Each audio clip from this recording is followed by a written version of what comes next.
સુરત જિલ્લાની માંડવી સહકારી બેંકની 7મી ડિસેમ્બરના રોજ યોજાનાર ચૂંટણીમાં મહિલા બિનહરીફ સામાન્ય વિભાગમાં 17 ઉમેદવાર.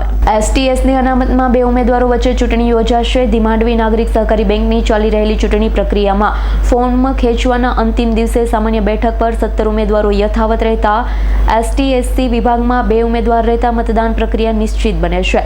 માંડવી નાગરિક સહકારી બેંકમાં ઉમેદવારી પત્રો ભર્યા બાદ નગર અગ્રણીઓ દ્વારા સમાધાનની ફોર્મ્યુલા લાવી બેંકની ચૂંટણી બિનહરીફ પ્રયત્ન કર્યા હતા, પરંતુ તેમાં નિષ્ફળતા મળતા આખરે તારીખ 25 નવેમ્બરના રોજ ફોર્મ ખેંચવાની છેલ્લી તારીખે સામાન્ય વિભાગની બરાબર બેઠકો 17 ઉમેદવાર રહેતા ચૂંટણી નિશ્ચિત બને.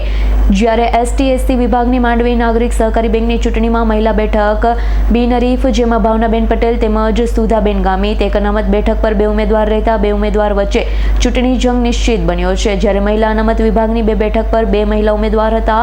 આ બેઠક બિનહરીફ બની છે. ચૂંટણી અધિકારી તરીકે આશુતોષભાઈ ઉપાધ્યાય તથા ચૂંટણી સ્ટાફ દ્વારા ચૂંટણી પ્રક્રિયા નિષ્પક્ષ રીતે પોતાની ફરજ બજાવી રહ્યા.